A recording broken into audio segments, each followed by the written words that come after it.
না, আলহামদুলিল্লাহ, thank you বাদল ভাইকে যে আমাদের দুইজনকে পিক করার জন্য।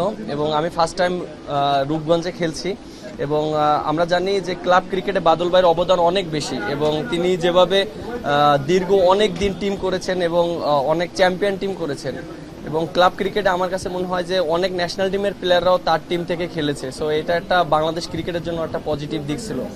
আর থ্যাংক ইউ বাদল ভাই যে আমাদেরকে পিক করার জন্য এবং আশা করি যে আপনার টিম থেকে আরও অনেক অনেক ভালো ভালো ভালো প্লেয়ার প্রডিউস করবেন বাংলাদেশ টিমের জন্য এবং বাংলাদেশ ক্রিকেটের জন্য। এবারই প্রথম কেনা?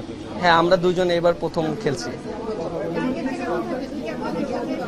না, অবশ্যই চ্যাম্পিয়ন, অবশ্যই আমরা লক্ষ্য থাকবে চ্যাম্পিয়নশিপ হওয়ার জন্য, কারণ যেহেতু টিমটা অনেক ভালো টিম করেছে এবং আশা করি যে আমাদের টিমটা যদি আমরা সবাই একসাথে বন্ডিং ওয়াইজ খেলতে পারি, আশা করি অবশ্যই আমরা চ্যাম্পিয়ন হতে পারবো।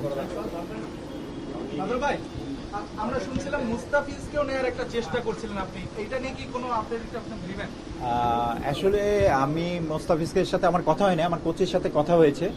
ওর মনে হয় একটা 20 তারিখ পর্যন্ত তার একটা রিহেব আছে। রিহেব থাকার পরে ও খেলতে পারবে কিনা তার উপরে নির্ভর করছে ও খেলবে কিনা লিগে।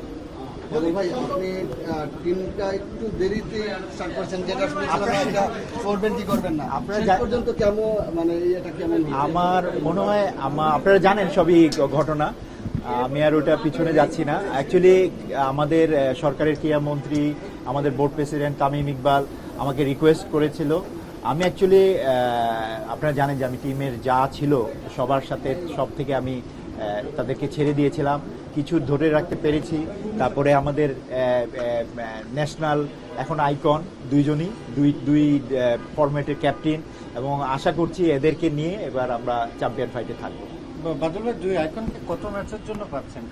এটা নির্ভর করে কখন তারা ক্রিকেট ন্যাশনাল টিম থেকে তারা রিলিজ পায় এবং তার রিলিজ পাওয়ার পরে কখন আমার টিমের সাথে ফিকচার মিলে সে কটা ম্যাচ তারা খেলবে, যে কটা অ্যাভেলেবেল থাকে সবই খেলবে।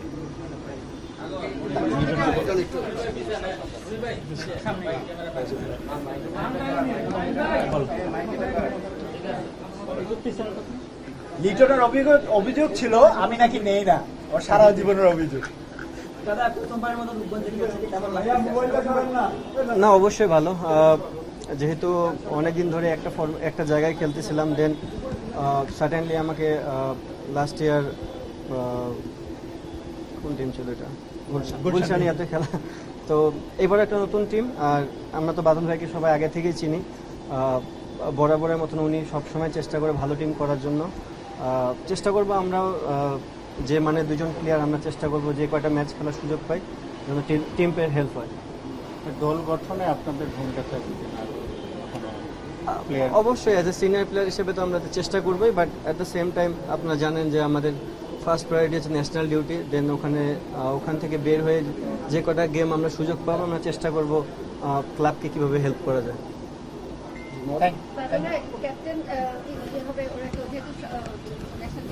ওরা এখন আমাদের ডিসিশন হয় নাই, আমাদের তো জানেন দুজনই ক্যাপ্টেন, ওরা ডিসিশন নেবে কে ক্যাপ্টেন। না, এই যে 50 ওভারে ক্যাপ্টেন আছে, ওরা কে ক্যাপ্টেন। আর ওরা না থাকলে আমরা হয়তো বা চিন্তা করছি যে এদের বাইরে যারা অ্যাভেলেবেল আছে, আমাদের ন্যাশনাল টিমের আরো প্লেয়ার আছে, নাসুম আছে, শেখ মেহেদি আছে, তারপরে আমাদের শরীফুল আছে, অনেক অ্যাভেলেবেল যারা থাকবে তাদের মধ্যে থেকে একজন ক্যাপ্টেন হবে ইনশাআল্লাহ।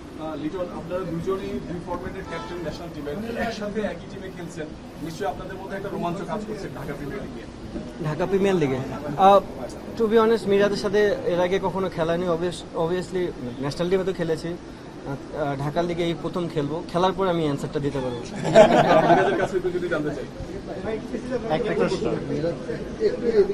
না, আমরা তো একসাথে অনেক দিন ধরে আছি এবং আমরা একসাথে টেস্ট, ওডিআই, টি20 সবই খেলেছি এবং ক্লাব ক্রিকেটটা অবভিয়াসলি এটা একটা ডিফারেন্ট গেম এবং এখানে মানে সব ডোমেস্টিকের প্লেয়াররা একসাথে থাকে, এখানে সবার সাথে মানিয়ে নেওয়াটা খুব ইম্পর্টেন্ট।